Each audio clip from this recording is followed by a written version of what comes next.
Good afternoon. Welcome to an NIIT press meet to announce the Q3 results. Making the announcement with us today, we have Vijay Thadani, Vice Chairman, Managing Director, NIIT, Mr. P. Rajendran, Joint Managing Director, NIIT, and Mr. Sapnesh Lalla, CEO and Executive Director, NIIT. May I request Vijay to set the context with his remarks and to start the press meet. Vijay, over to you, please. Thank you, Prateek. Good afternoon, all of you, and thank you very much for joining this press meet. It's an exciting day today, and I'll just tell you a little bit more about that. We are here to discuss the Q3 results, which are exciting. We are here to celebrate the 40th year of NIIT's existence, which is also very exciting. And then we have another very interesting, significant development which got approved by the board today that I believe potentially paves the way for significant value creation for NIIT's customers, employees, and shareholders. Also, there is an exciting announcement about the dividend. The release is already with you, so I will not spend too much time except to say that we had a great quarter, and Sapnesh will take us through that. The second item and the dividend, I will talk to you as soon as Sapnesh finishes his initial briefing. Over to you, Sapnesh. Thanks, Vijay, and thanks, Stuti and everyone else for joining. Like Vijay pointed out, Q3 was a robust quarter for NIIT. NIIT's revenues grew 51% year-on-year and stood at 383.6 crores. We recorded EBITDA profit of 82.7 crores. It was up 75% year-on-year. The EBITDA margin stood at 21.6%, and that was up 295 basis points year-on-year. Both the businesses recorded robust growth. The corporate learning group grew at 36% year-on-year. The EBITDA grew at 47% year-on-year. The skills and career group grew at 144% year-on-year and had an EBITDA margin of 11%. Overall, a very satisfying and high growth quarter for us. Thank you. Okay. Thanks, Sapnesh. That was brief and but very, very, very exciting. I just wanted to talk to you about two other developments.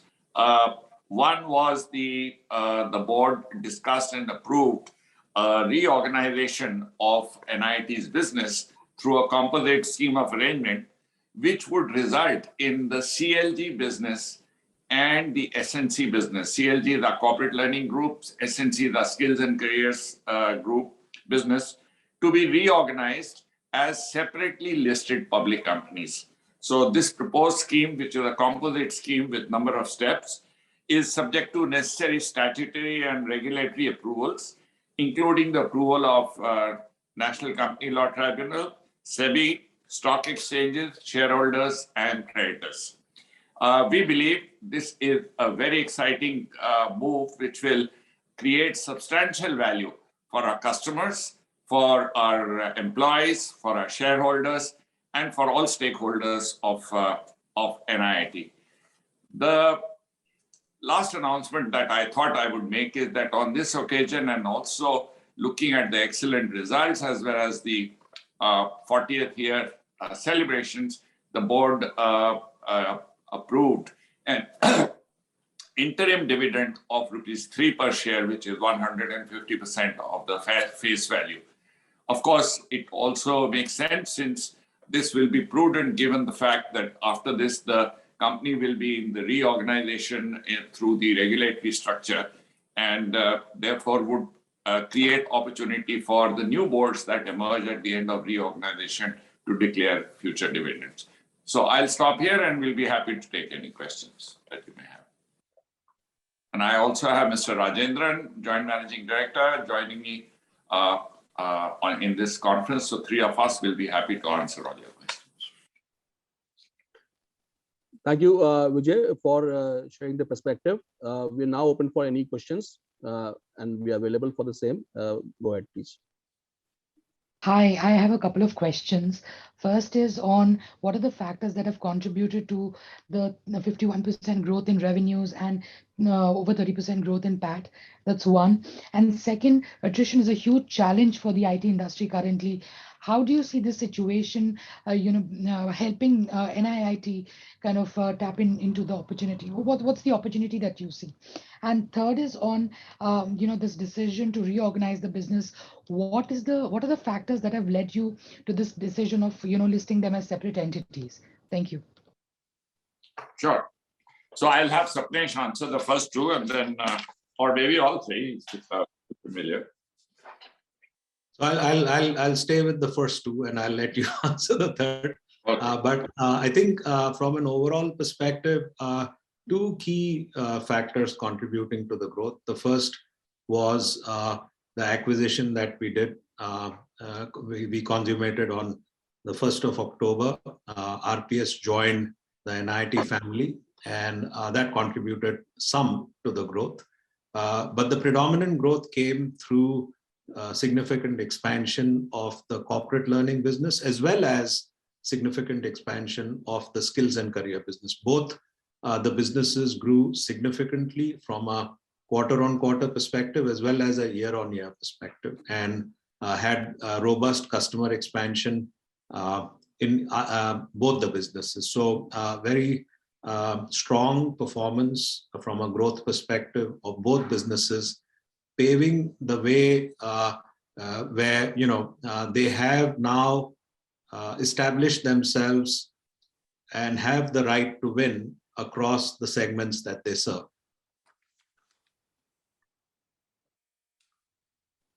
Okay. The second question was about attrition and how that might be affecting us, or whether that's an opportunity for us. I think talent is one of the top priorities, or the top priority for every CEO, whether it's early talent or lateral talent, and whether that's because of companies' expansion or because of attrition.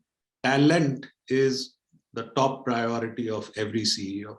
And with NIIT's experience in being a global talent development corporation, it positions us really well to help large organizations solve that problem, both for the corporate learning group as well as for the skills and career group.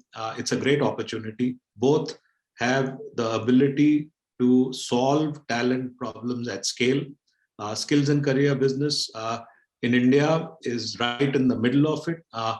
Most of their customers tend to be GSIs and GCCs, and the key products, StackRoot and TPAS, are continuing to grow very robustly, owing to talent being so important for most leaders. Vijay, I'll let you answer the third question. Okay. So I think as you can see, as Sapnesh enumerated the opportunity, which is one of the great opportunities which we have of serving the talent needs of organizations. There is a force of digital transformation at work, and companies are also looking at outsourcing some of their non-core activities. And I think our two businesses are very, very appropriately positioned there. Both of them have a very strong ambition. The CLG has an ambition to be they are in the top 5. They would like to move to top 2 or 3 in the next few years.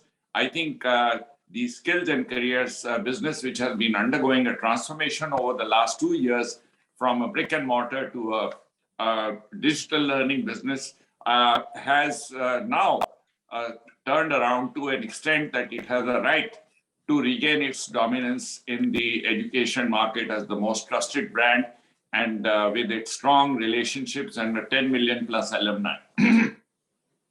So this is the opportunity. But given that, I think both the markets, both the businesses are actually having slightly different characteristics if you look at it. The corporate learning group is primarily an outsourcing business, which is serving customers which are Fortune 1000 customers in North America and Europe. The skills and careers is focused on emerging markets, is serving primarily individuals and corporate learners, and through a digital learning platform. So the businesses have a different go-to-market strategies, have different characteristics, different competition, different customer set, and therefore also based on the life cycle of these businesses, both have different capital requirements. The corporate learning group has been growing steadily and will continue to grow. The skills and careers has just come out of transformation and would see a faster growth in the coming years. But looking at all these trajectories, which are two different trajectories, the board felt that we would benefit a lot and our customers would benefit a lot if there was focused attention given to each one of them by their respective groups. Corporate learning group for its customers and skills and careers for its own customers. Second, independent management focus, agility and accountability that will come in, and the growth opportunities which it will create for NIITians, which is what we call NIIT employees. Also, allocation of capital, which is aligned to the priorities of the organization. And last but not the least, an opportunity for value unlocking, which will open up for customers or stakeholders of both these businesses. So looking at that, it made great sense because both are at a very interesting inflection point where they can actually accelerate their growth very rapidly, given these inputs and the strong balance sheet that NIIT has.